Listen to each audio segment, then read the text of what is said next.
Pats people, Foxborough fanimals, football freaks, and gridiron geeks.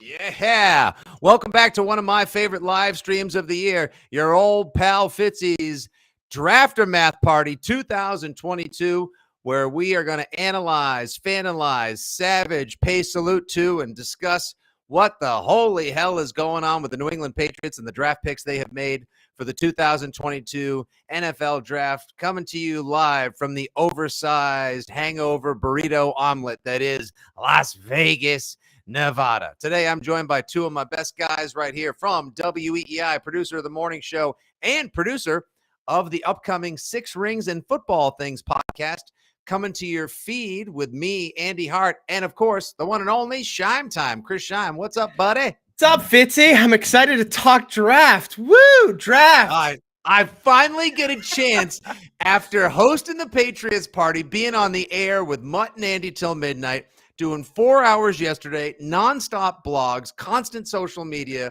Finally, I can actually crack into it. Shout out to our friends and sponsors at Vitamin C Brewing. They are the treehouse of the East, the finest for IPAs, lagers, and sours, which is exactly what I'm drinking right now because it's kind of what I am towards these Patriots picks. Visit them on 30 Moore Road in Weymouth, Massachusetts, Vitamin C Brewing, or VSB.com. Scheim, I thought I would actually bring in somebody who probably liked the draft picks of the Patriots a little bit more and can make some sense of this mess. One of the true Padawan, one of the young Jedi apprentices of Patriots Nation, my guy from Pats Pulpit, Spags himself, Ryan Spagnoli. What up, Spags? How we doing, Fitzy? It's great to see you both again. How's everything going? Oh man, I'm hanging in, man. I'm having a week here. I even got lower thirds for everyone. See, we got your old pal Fitzy right there. Look at this production value, huh? Look what we can do with the internet these days. We got Scheim time right there, and of course, Ryan Spagnoli at Ryan_Spags. All right, the Patriots might actually be on the clock right now. They got the pick in. Is the pick in? The pick is in. It's Sam Roberts, defensive lineman out of Northwest Missouri. So small school guy, Northwest Missouri State. I don't know much about him. I don't know really anybody that they'll draft at this spot other than Slade Bolden. I'm hoping for 210 they draft him. That'd be a cool little story. Would make a little bit better, I think, in my opinion. But they did go with Sam Roberts. Hey, listen, this is we are live in the wild west of the internet right now, Spags. We can be completely unfiltered. I think you, me, Scheim, everybody. Here, I'm just going to go right here with our friend Jim Stashko, who's watching on Facebook.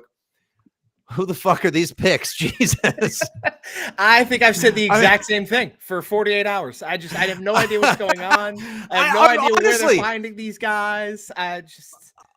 Literally, I feel like somebody who's like standing in admiration of like some unexpected superheroes going like, who are these guys? My first tweet about Cole Strange, resisting the urge to just write a tweet like Cole Strange is the name of somebody who seduces your wife in like a Harlequin romance novel, or is the private detective that you hire to follow your ex-wife because you think she's been stealing money after you caught her cheating on you. Cole Strange. I had never literally heard of this guy. Spags, this is going to blow you away. You ready for this? There were 738,000, almost 750,000 mock drafts done on Pro Football Focus.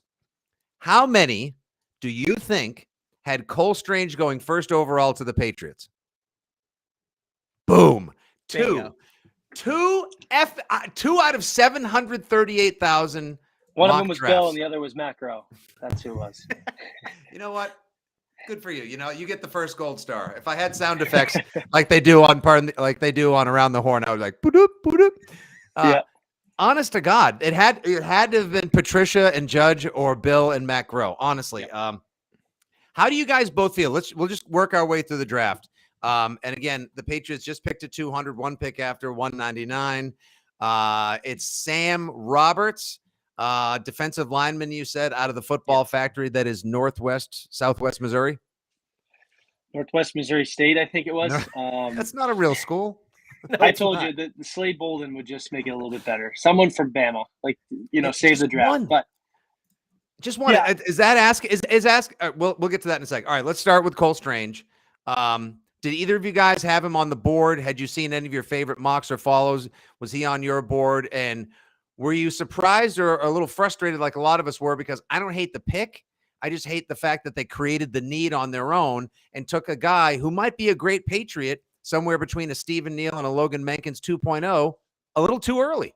Yeah, for me, it's the value, right? And I think that's the word that's been drilled into us for 20 years when it comes to Bill Belichick is just value, right? You traded arguably a top 5 guy at his position in Shaq Mason for a 5th round pick, and then went in the 1st round and drafted a guard. And I understand that, probably the other 2 guards that you could even question were on the top, towards the top of their board, were probably already gone, and Kenyon Green and Zion Johnson, and some people even consider him a tackle. Like, I get that means that Cole Strange is probably the top guard on their board, and they were very confident in that pick and had a lot of conviction. But to me, it's just too early. It comes down to ultimately the argument of value. Do you draft a guy who might be an all-pro guard for 7 or 8 years in the 1st round just because he's going to be really good at guard? Or do you take a shot and stay at 21 on a guy like Jermaine Johnson, who has the physical tools to be a legitimate pass rusher opposite Matt Judon, but may also need some work and has a higher bust opportunity? Right. Spags, what did you think of the pick? I agree with you, Scheim. I had righted my mind to the idea, even though, quote, you're never just a guard away, and they did create the need by trading away Shaq, who was the Patriots' highest-rated Pro Football Focus guy in 2021, and I think the 4th-rated overall guard in the NFL. It was just, he would have been there, but I still was okay with Zion, plus the hometown factor. This kid may be good, but overall, I guess he's probably the only guy who's going to start day one for the Pats as well. Like, it's a shame that he probably isn't feeling the love he should be feeling, because he looks and smells and sounds like Patriots 101.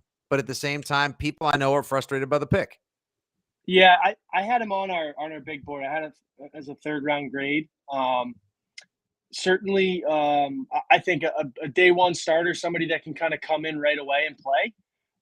And somebody that's going to be able to, step in right next to, David Andrews and, Michael Onwenu. He's a big boy too, 6'4", 315 pounds, going to get in an NFL weight room, certainly add some weight to that frame. I liked the pick. I don't know about there, right? You value that 1st round pick because of the 5th-year option. That's kind of my only concern with it. And he's 24 years old. When you look at kind of the longevity of guards in the league, you saw Ali Marpet retire at 31. That's something that's big. And maybe they look at it like, hey, we'll pay him for 5 years. We don't have to give him that big contract that we see these guards are getting. But I think with Strange, it's a good pick. It's a need. You're investing in your offensive line, protecting Mac Jones. I think that's something that everybody will kind of come around to. And I think it'll be interesting to see him in camp because people like to look at the schools, right? I like to say if he went to Alabama or Georgia, people would be, all right, let's go. Like everyone was okay with Kenyon Green or Zion Johnson because they went to a Power 5 school. I think Cole Strange was somebody that they had on their radar. I tagged him as a Patriots fit for a lot of different reasons. As kind of the weekend's gone on, it's not the sexiest pick, but I think it makes them a better team and it solidifies that offensive line. Anthony Rossi is watching on Facebook right now, and he says, the Draftermath. I hate the first pick. I'm indifferent in the rest. This is such a meh draft. I think Anthony kind of speaks for a lot out there in Pats Nation. And look, I understand right now we do not we don't exactly have any intel as to how many of these guys are going to be day one starters. We don't know much about these guys at all, period. Because like I said, like none of these guys showed up on my board. I had to look up Taekwon Thornton. I had to look up all these guys. Like they just weren't, I didn't have them down, and I saw so many other holes I thought they would fit, or rather fill with some easier, more obvious fits that I think a lot of folks right now are just like, oh, cool. A draft that may add depth this year with some developmental prospects for 2023 and beyond. Because there's still that like chewing on pennies bitter taste, like the copper in your mouth of like the way they finished in December, then getting their tits blown off against Buffalo. And I'm putting it mildly, by the way. Ironic note, by the way, good job by Andy Hart making this joke on WEEI before we got off the air. Buffalo took Matt Araiza, the punt god. They're never going to have to use him. Yeah, God, we're all in hive mind, Scheim. No wonder why we're all going to do a podcast together. I love the punt god. Literally, the Patriots they never see. It's this weird thing, and And you look at the Patriots, you look at what happened in that playoff game, and it's like you want to upgrade the offense to keep up, but I don't think you really were able to completely do that in this draft. I think a lot of it was just the players weren't necessarily there for you to immediately compete with an offense like Buffalo. So then you look at it from the other side of the ball. You're like, okay, is there anything we can add on defense that might help us slow Josh Allen down a little bit? And I don't know about you guys, but at this point, I am convinced Belichick's going to play a defense with one linebacker ever. He's going to have Juwan Bentley on the field every once in a while for run-stopping downs, early first downs, occasional second downs, and then it's just going to be a million safeties, which is another reason why I would have been more okay with, like, if that's your defensive scheme, if that's your plan, I feel like I would have been more okay with Dax Hill at 20. Yeah, that was my guy. Yeah, I think my number one. Was he your guy? So Scheim, you loved him. I loved him too. A cornerback, like I'm so ready. Tom Curran has told us on the radio station, and he's made no bones about saying both offense and defense are going to look different. You know, Yak Johnson is gone. No more fullback, maybe more tight ends for all we know. They want to get bigger and nastier on the offensive line for a number of reasons, to protect Mac and to push some people around.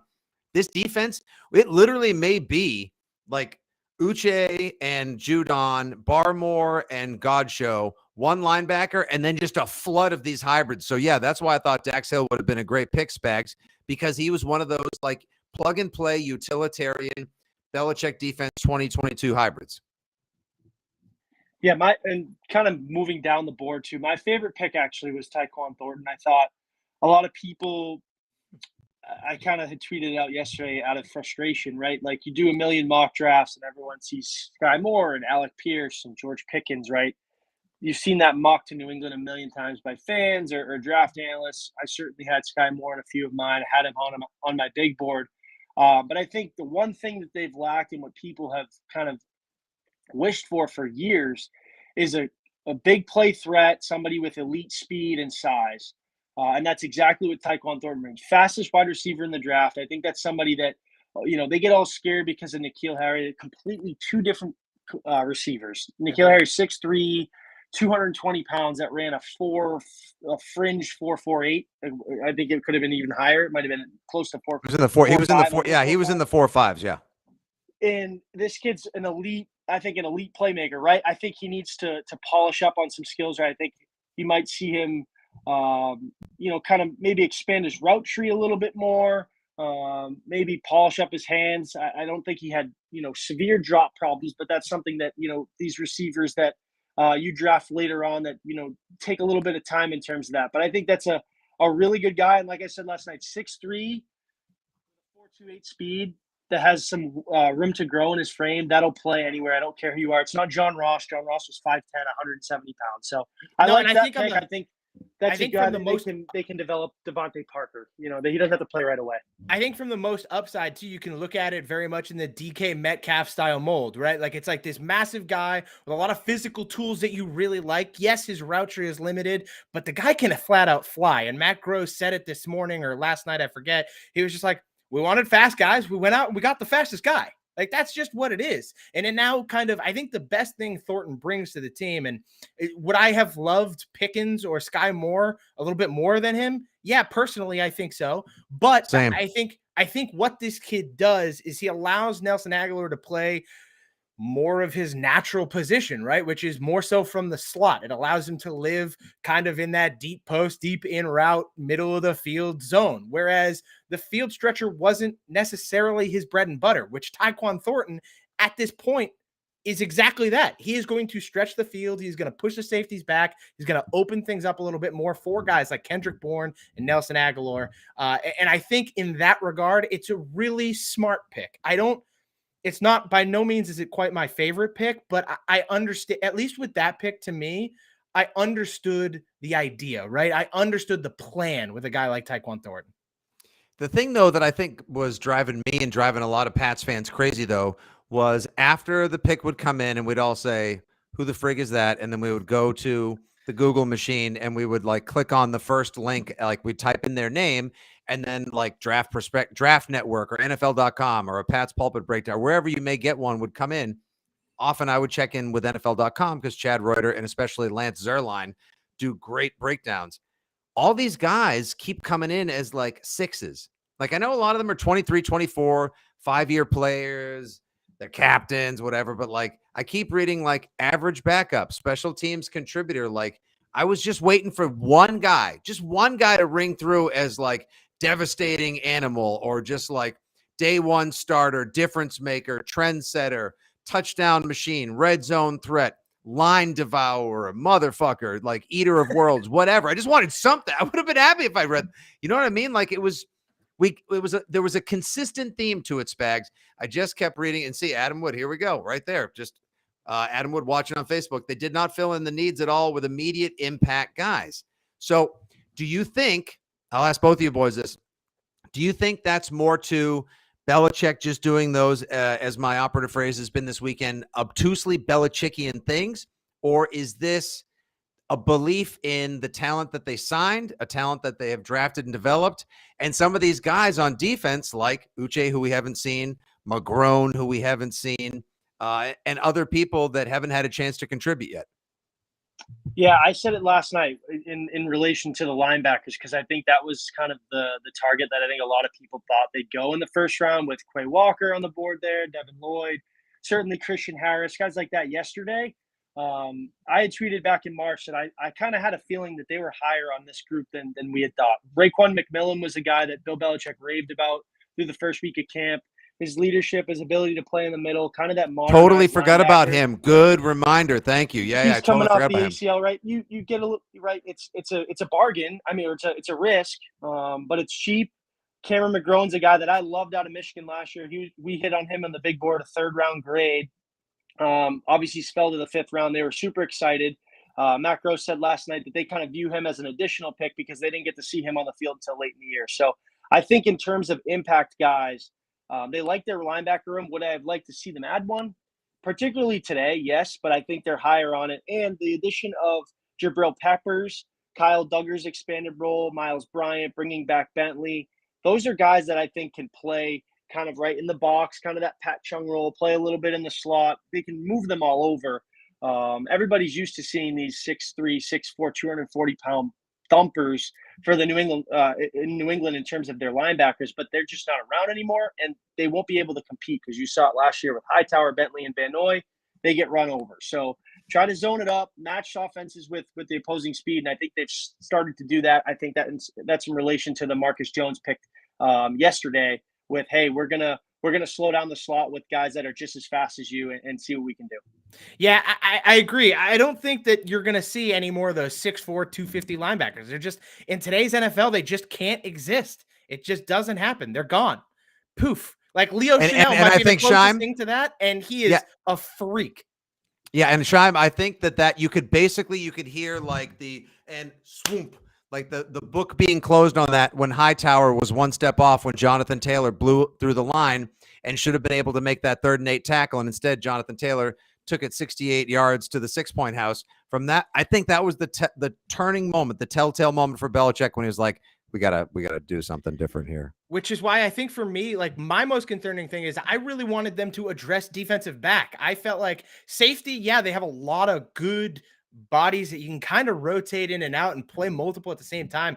I just feel like at the cornerback position, man, this is not the ideal scenario. Bill Belichick for 20 plus years has always had a legitimate number 1 guy at cornerback, whether it was Ty Law or Asante Samuel or Aqib Talib or Darrelle Revis or Stephon Gilmore or even Malcolm Butler for a period. And you saw JC Jackson. And this year you don't have that. So to me, the cornerback position is what scares me the most because you have to face guys like Stephon Diggs twice a year. And you're going to see a guy like that on every single team you play, especially now in the AFC with all these teams loading up. You're going to see Devontae Adams. You're going to see Stephon Diggs twice a year. You're going to see Tyreek Hill twice a year. It's ridiculous. Jalen Waddle. You're going to see Garrett Wilson and don't overlook the Jets, who, by the way, I said this last night on an impromptu quickie live stream. I'm going to say it again now in the official Draftermath. Like I'm a third of the way through this. I promise people it's the first of the day. The New York Jets didn't just win the 2022 NFL draft. They murdered it. They stood on its grave. They dragged its carcass around. They put its head on a pole in front of the castle to let everyone inside know they meant business. They killed it. They Joe Douglas Sauce Gardner, Garrett Wilson, Jermaine Johnson, freaking Breece Hall. They crushed it. Joe Douglas looked at everyone and said, if Zach Wilson sucks, it's not my fault. And that's exactly what's going to happen. He stood at the top of the castle and said, if Zach Wilson sucks, this is not on me. I gave him everything he could want. And so we kind of go from here. And so I just do not see the defensive backs to keep up with the receiving cores around the AFC. Yeah, in terms of the defensive backs, and I think it was very top heavy, right? You saw Stingley, Gardner.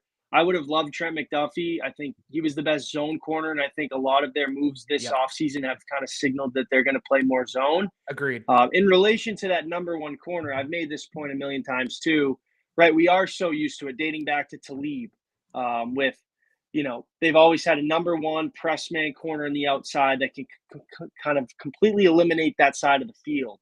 But I don't know if they value that type of player anymore because there's just offenses are too explosive and too fast, right? So that's why everybody wanted Gilmore back. And I don't know if that player necessarily fits. So, do I love their cornerback depth? No, not on the outside. I think in the inside, they can make it work with the two Jones or the three Jones now. Miles Bryant can certainly chip in, Jabril Peppers. And then on the outside, I think you can start to get a little bit, a safety help. I like the Terrence Mitchell signing.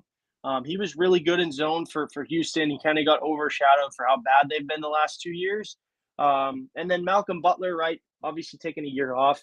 I think you know what you're going to get. You're going to get somebody who's going to play hard, somebody that's familiar with their system. So trying to be a little bit more positive. Like I said, I just think the value wasn't there and they couldn't really strike on a top corner like a Stingley or Gardner. It just wasn't possible. So I just have a question for you then, Spags. So I agree. I think they're very much going to more zone, but I also believe that in that scenario, you also have to be able to dial up more pressure, right? When you're playing man coverage, a lot of the time, a lot of those are just coverage sacks because your defense is playing so well tight against those receivers. In this situation, you are going to need to dial up more pressure. And the way Judon faded in the second half of the season, doesn't that scream then that they should have attacked pass rusher in the first 2 rounds of the draft?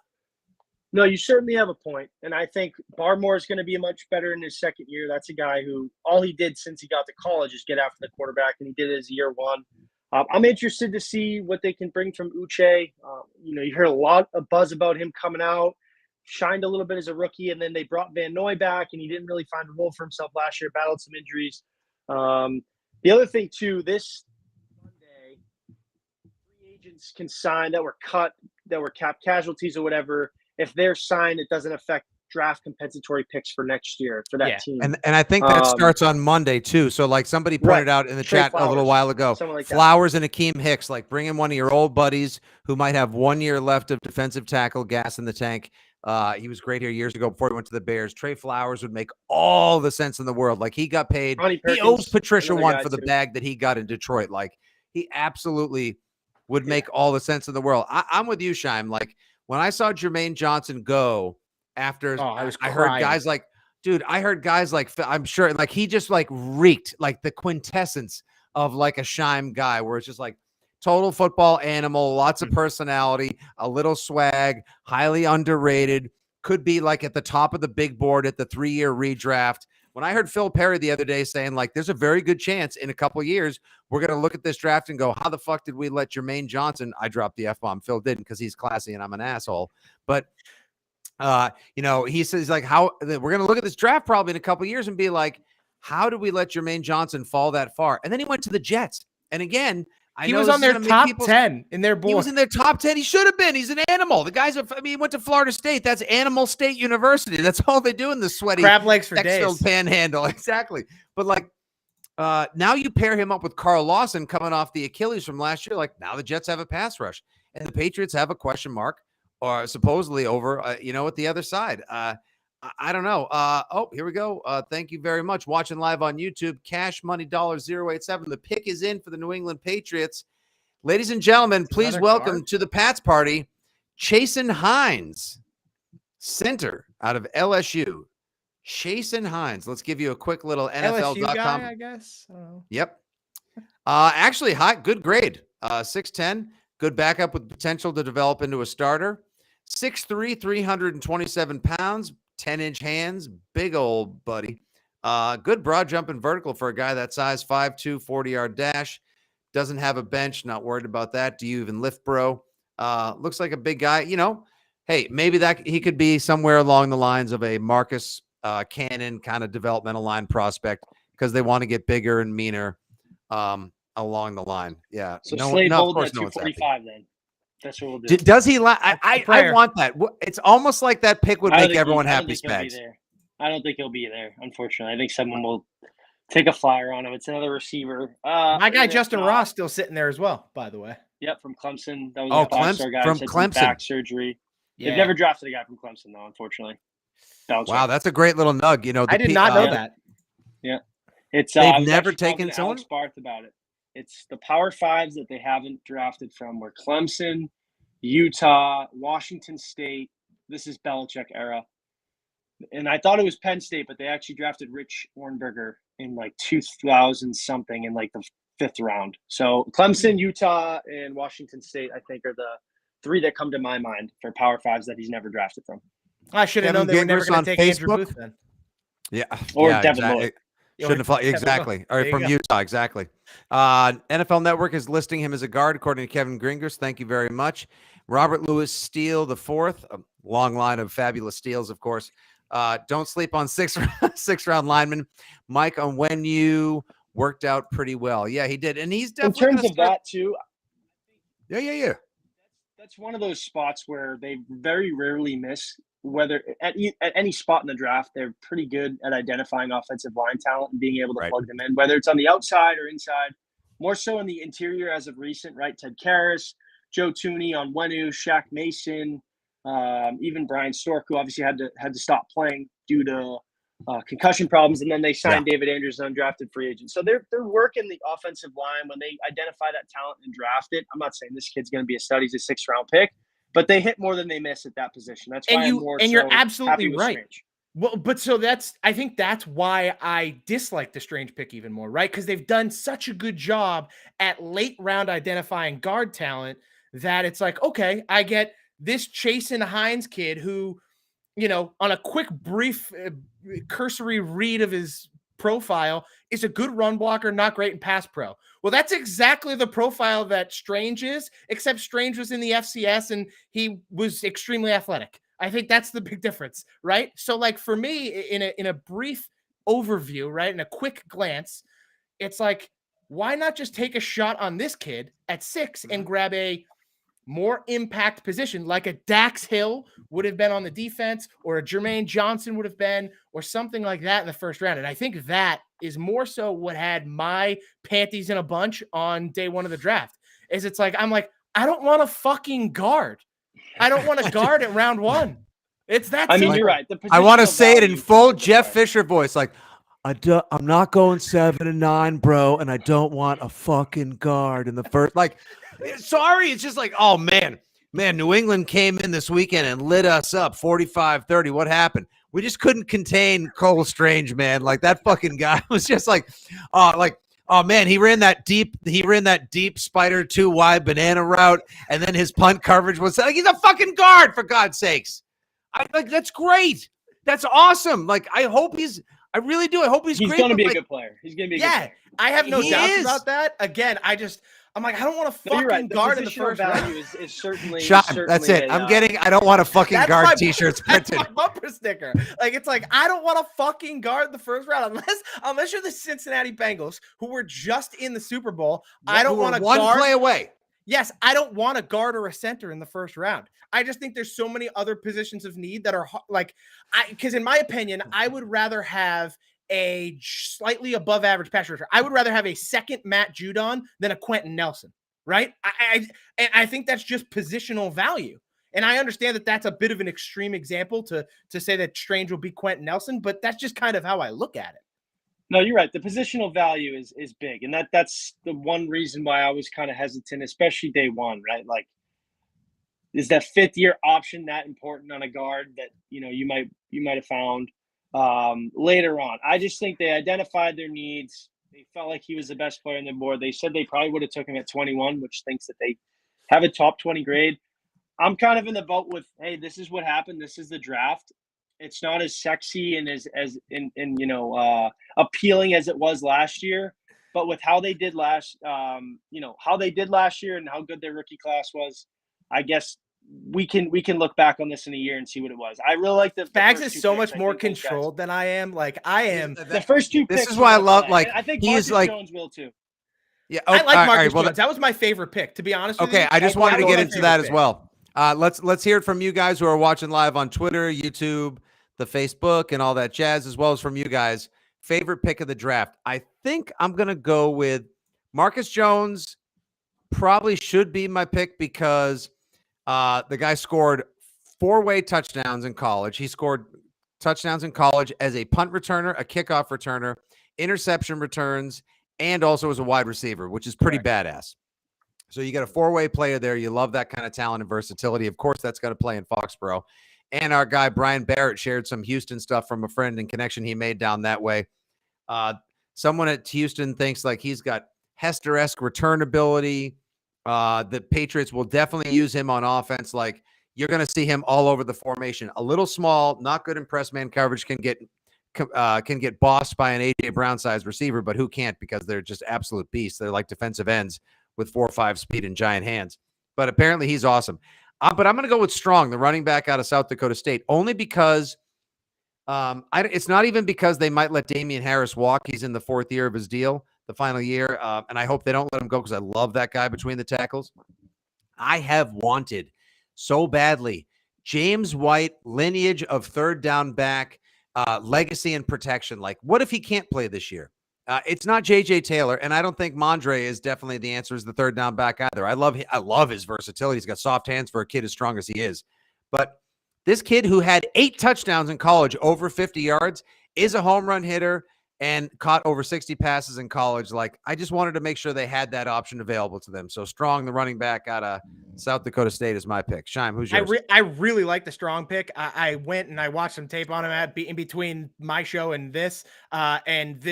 He reminds me a lot of Darren McFadden. It's just the explosion in and out of cuts. He's so much longer than 5'11". Like his arms are longer. He looks way more built. I really love the Strong pick. I think Marcus Jones is my favorite pick. It should be Bailey Zappi for being the anti-Mac Jones guy in the community. But 62 touchdown passes last season for old Zappi. He can spin it. He really can. He can toss the rock around, but it's a labored deep ball. Everything in the world breaks down when he gets out of the pocket. It's not pretty. He was very Matt Ryan-esque, in my opinion, actually, when I watched him. But it has to be Marcus Jones. I just think he was, in my opinion, the best pick so far in the entire draft for the Patriots. All right. You want Slade Bolden at 245 real quick. Spags, we'll get to your favorite pick of the draft. Delusional Pats fan who's watching on YouTube right now. Can we get Bo Melton? Now, Bo Melton, that is the Slade Bolden of Rutgers. And we got to satisfy either the Bama or the Rutgers quotient, both of which those itches haven't been scratched yet, guy. Yeah, Bo Melton's a speed guy that's also a really good route runner. I think he's 6'2". Certainly someone they can bring in. I wanted them to improve today a little bit more out of the slot. I really like Jacoby Myers. Everybody does, right? But he's a possession receiver. He's going to get you 10 yards. There's not much yak ability there. I know they have some guys that can kind of do both with Kendrick Bourne, and you might see Aguilar work out of the slot a little bit with Parker now kind of taking over the X. But my favorite pick, it's got to be Taekwon Thornton just because of the speed element. I think that's something that they've really lacked. They haven't had a true downfield threat since Brandon Cooks. Since Chris Hogan, I think it could be an upgrade somewhere in between those two, right? Brandon Cooks, hard to throw him. He's a walking 1,000 yards. But I think when you look at Thornton, it's a guy that they can get, pretty, they can open up the playbook for him. He's not just a linear guy like Matt Gross said. Everybody thinks, it's 4.28. It's a straight line. He's just that's all his job. He's just going to play X and run down the sidelines. This is a guy that they can move around, hit him on some crossers, get him into space a little bit, and let him make plays with the ball in his hands. I think that's something this offense lacked. And the receiver room, for how bad it looked 2 years ago, it's gotten a lot better over the last, I'd say, 14 months with Bourne, Parker coming in, and now Taekwon Thornton. My favorite Patriot, currently Kendrick Bourne. Love the piss out of that guy. They got use him more. I know people at the radio station. I don't know if there's anyone at the Pulpit, Spags, that's been banging the drum to get him more involved in the offense. I effing love that guy. I love his personality. He can develop into a one too. I'm telling you, if Cooper Kupp can do it, and I'm not saying they're the same player, like they can develop him into a wide receiver one with more, I guess, productions. It's hard here because it's game plan esque and they spread the ball around, but he has wide receiver one tools. Kendrick Bourne. I also think it's scheme based, right? Like a lot of this, the Patriots just do not game plan scheme. Like it just does not set up for him to be a legitimate number one. It just doesn't give him that kind of opportunity the way they want to run the football. And like you said, they spread the ball around all the time. So I love Bourne. I really do. But I think they need a legitimate number one ball winner in here. And just to really kind of add to that mystique, if you will. A couple quick nuggets I want to share with you guys from the other night at the Patriots party at the stadium where I had a chance to talk to. I do love nuggets.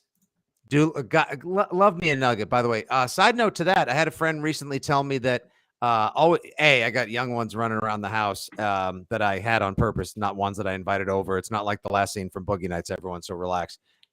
Someone told me the best frozen nuggets in the game to keep around for the kids and or late night drunken affairs from Aldi, the German version of Trader Joe's. Scheim. Yes. I've actually helped install Wi-Fi in some of the Aldis in New England. So there you go. You have not. Previous to working at the radio station, I moonlighted as, I'll use this term, a bitch for a telecommunications guy. And so I just helped him install stuff in Aldi's and Home Depots and Lowe's around the area. So instead of like either being a part of the Geek Squad or TaskRabbit, you were just like, hi, is there an available tech bitch of this weekend? And like you just came, yes. Will work for frozen nuggets. Yeah, of course you will. Exactly. From the Tortellini King. All right, so now that we got our nugget diatribe and tangent out of the way, which is very necessary in these programs. Let's see. Gerard Mayo said the goal wasn't just to get fast and explosive on defense. He wanted to see it on both sides of the ball, and that was the game plan going into the draft. Matt Groh super measured and everything, was already pre-defending all the picks that they had their guys on the board that they were going to chase after. James White said he was feeling good, not all the way back. It's a labor throughout the process. So Scheim, to your point off air that we were talking about, like there might be a chance that James White isn't completely healthy for the start of the season, that a hip injury could take a guy out like that for an entire season. Miles Bryant continued to preach positional versatility. Super nice guy, but definitely sounded like somebody who knows, like, I got to do everything I can to keep my spot on this team and keep rolling. Oh, but the best, Dietrich Wise, nicest guy in the New England Patriots by far. Firm handshake, looks you in the eye. Thank you. Thank you very much. Appreciate your time. Super nice guy. Awesome hair. Handsome as fuck, by the way. Like, what a dude. Ooh. Dresses like a million, too. Like Scheim, like, I felt cooler just spending time with Dietrich. Like, he was I would amazing. Like that. He's imposing, and I want to see him get more time in the field because I want to root for the guy. But the best was David Andrews. Bear rocks. All I wanted to do was hang up the mic, take off my suit coat, loosen my tie, and put away 12 of Miller High Lifes with this guy afterwards, which is like breakfast. You know, with that mullet, he'd be in. It's fucking awesome, man. Guy's an He's animal. So good. God, I love Bear. He's so good. So we start talking about the draft process, and I had been banging the drum of, UDFA's undrafted free agents, everyone, in case you don't know what the UDFA stands for. And the Patriots crushed that, and we'll see who they talk to later on today. Could be Slade Bolden. And David, I asked him, I was like, so what was your draft night like? He was like, it wasn't awesome. I didn't get drafted. I did meet with the Patriots. I met with Belichick beforehand. Some of the guys indicated they did meet with the Patriots. Some of them didn't. More often than not, everyone I spoke with didn't. But David Andrews said he went for, had an in-person chat with Belichick, and Belichick looked him in the eye. He's like, look, I like you. I'm not going to draft you. And Andrews was just left. He was just like, thanks. And he's like, yeah, if you're available after the draft, I'll sign you.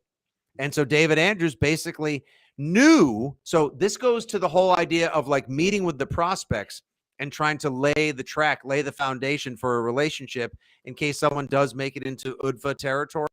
He knew he liked him. He thought he could take a chance, like not calling a timeout in Super Bowl 49, not taking David Andrews. And David Andrews, that was the only person who met him face-to-face and said, I like you, said he wasn't going to draft him.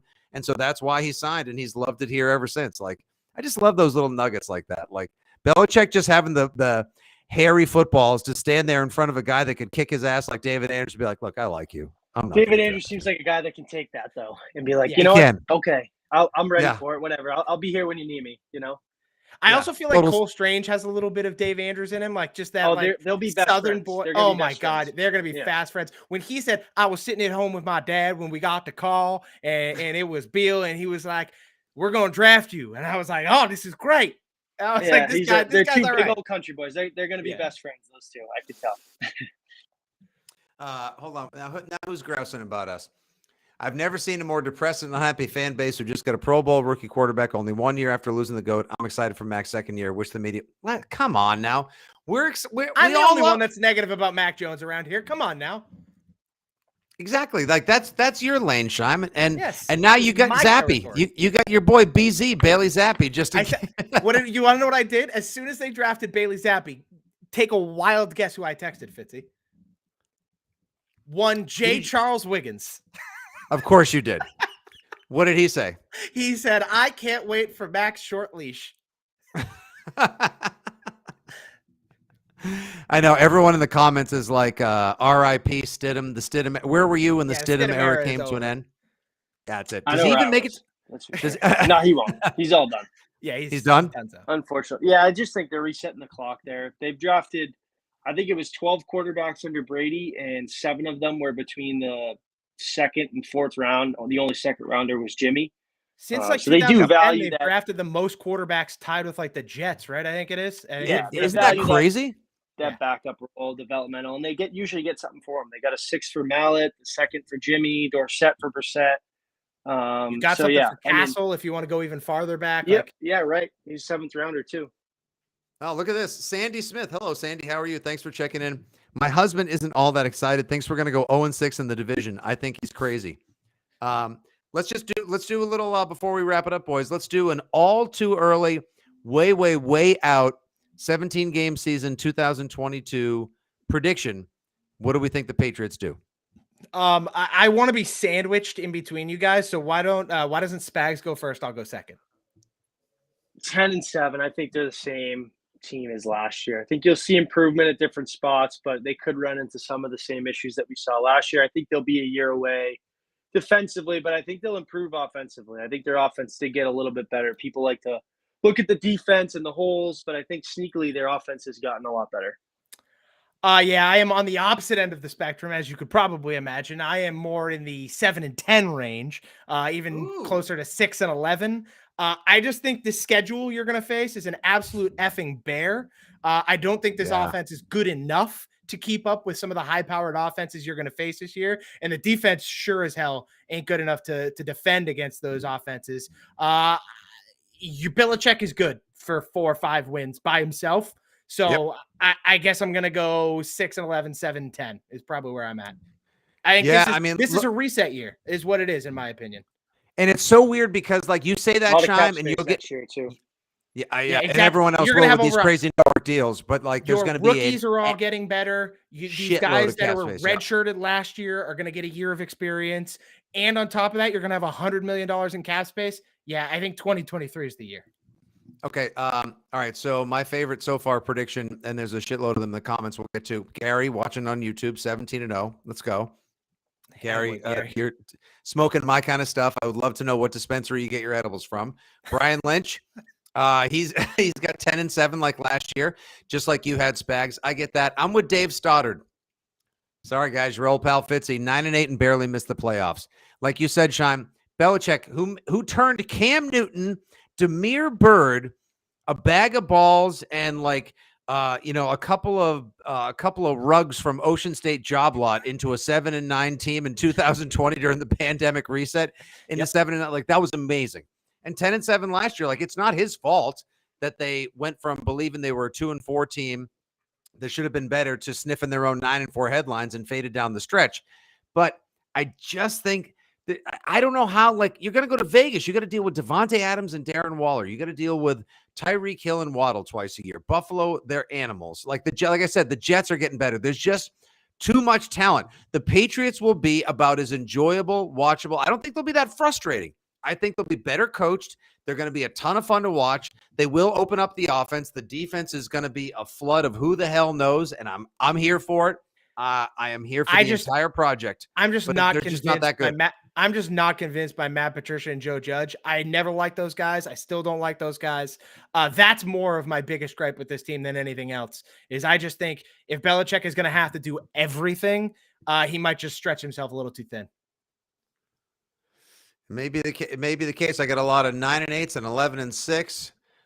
Okay, here you go, Chad. Wouldn't you shit if they went 12-5? Chad, I'm gonna say it right now. In my hat. I would shit in my. I will if they go 12-5, Chad. I will literally take a shit in a hat and show it to you on camera. Chad, mark my word right now. If they go 11-6 or better, you come back to one of these live streams with us. You can pick whatever shirt, whatever sweatshirt you want from my store. I'll buy you beer in person, whatever else. I'll have Spags wear his Magic Mike outfit come to clean your house for you. Like Mr. Clean. Exactly. All right. Any final thoughts? I think the Patriots are, boys, any last words you want to sneak in? The Patriots are not on the clock again for another like 20 some odd picks. So let's wrap it up. Final thoughts. Let's take Slade Bolden at 245 and just put a cherry on this or a hat on it, whatever. Let's move on. We'll see you at training camp. We'll see what happens. It's kind of my outlook on the whole thing. Keep your eye on Pierre Strong. That's all I got. I like that kid. Kid can play football. +1. Me too. You'll see a day one starter out of Cole Strange. You'll see major contributions from Marcus Jones. Pierre Strong will definitely flash a couple times. Taekwon Thornton, your guy, Spags, bit of a question mark, a little bit of a wild card. Cannot wait to see the first time he gets the ball in space or over the middle on a quick slant. Would love to see him go 65 with Willie Gault, elite like Usain Bolt track speed, because we just haven't seen that in Foxborough. And those are some of the things. It's a wild time of unknowns in Foxborough, and that could be one of the more positive ones for the Pats. The stadium's under construction. The team is under construction. Everything's unknown right now.